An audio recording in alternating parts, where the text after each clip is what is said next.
back. You're still watching Business Morning on Channels Television, and we're broadcasting live from Lagos, Nigeria. But just before we went on that short break, I told you that today on the program, our focus is going to be on the target of reducing extreme poverty by 2020. That target has been set by the World Bank Group.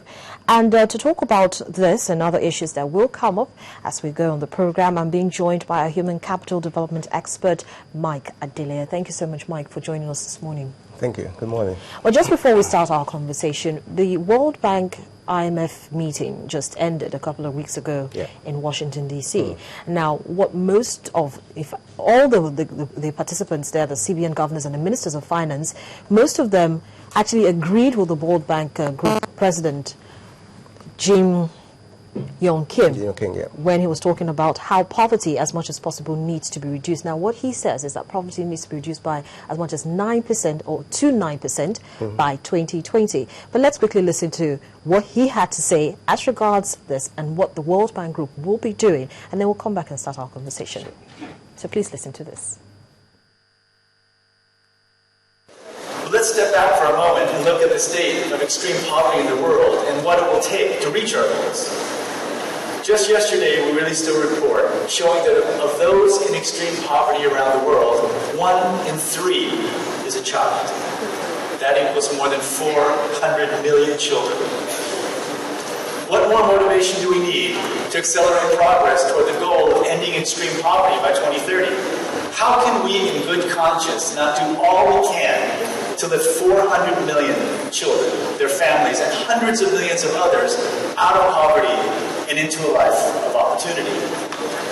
Some have said that we need to make this goal more urgent.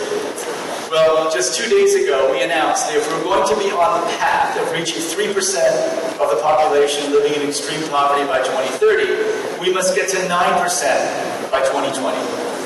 That would be an historic accomplishment, but it won't be easy. Our economists have found that if developing countries were to grow at the same rate as they have over the last 2 decades, the percentage of people living in extreme poverty will be roughly 8% globally by 2030. That will also mean that poverty would remain stubbornly and unacceptably high in many low-income countries.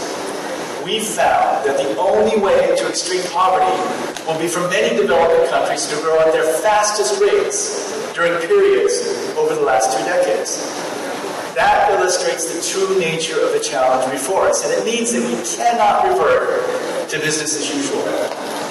When I started my tenure at the World Bank Group some 16 months ago, I discovered a staff with tremendous depth of knowledge and experience and passion to end poverty.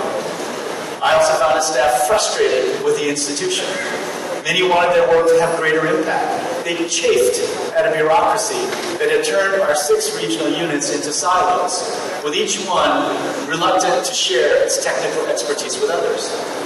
So if you were the leader of a country and you faced out-of-control healthcare costs, with new hospitals going up in district after district, and you turned to us for advice on how to control costs, we gladly gave you advice.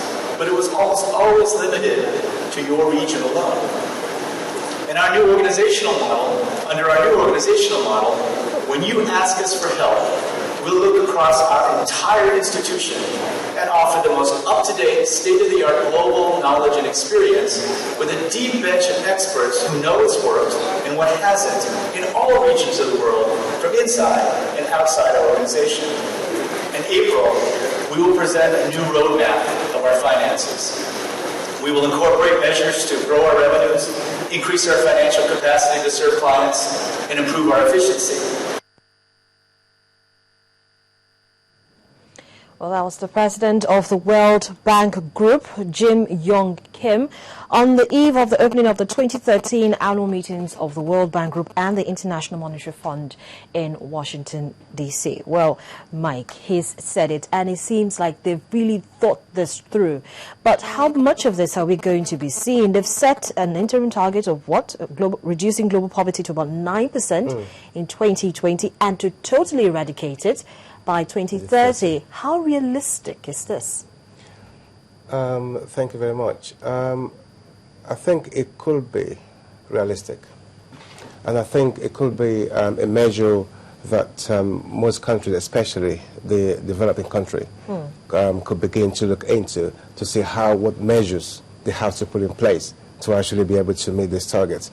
Now, but if we come back home to Nigeria, and of course, I think I read an article by Mr. Diop, who actually came into the country and spoke with the president, I think in January, who were actually trying to support Nigeria in the areas of poverty reduction and also the power reform sector as well, which is actually one of the major mechanisms that we need to look into to curb poverty in this country. Now, but there are factors and there are tools that is actually hindering, or that might be hindering us as a country to be able to meet this set target by the World Bank.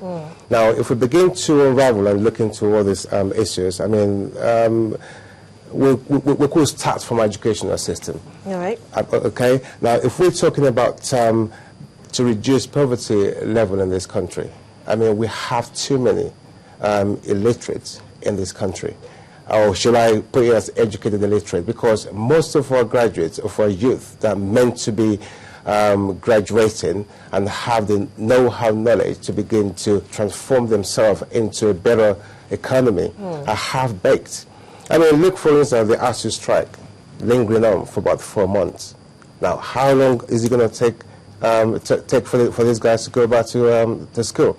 Now, if this is not being looked into, we're going to, at the end of the day, we will still be having this issue whereby the government will be talking about poverty reduction, but the mechanism to be able to make them to happen, it's not going to be there. So apart from education, what other issues and challenges are actually stifling or increasing the level of poverty in Nigeria? Right, okay. Another point is this. I mean, over the last decade, we've had various government policies that brought in place. I mean, you were aware when we have this People's Bank, Community Bank, policies like the DFRI, the Directorate of Food and Rural Infrastructures. You have the Family Supports Program. All these policies were being set in place that are meant to conform with the World Bank strategy to be able to begin to reduce poverty level in this country. But today, where are all these policies? Why do you think these policies failed? Corruption. Now, when you have all these policies in place and corruption eats into this policy, the wrong people going in for the wrong jobs, and of course, the whole policy collapsed. In fact, the World Bank president actually mentioned that in its recent report, that corruption seems to be one of the reasons why such policies and programs do not get any headway. But then again, let's take corruption out of the picture for a moment and look at the fact that could it also have been that there wasn't a proper understanding of how these policies ought to be implemented?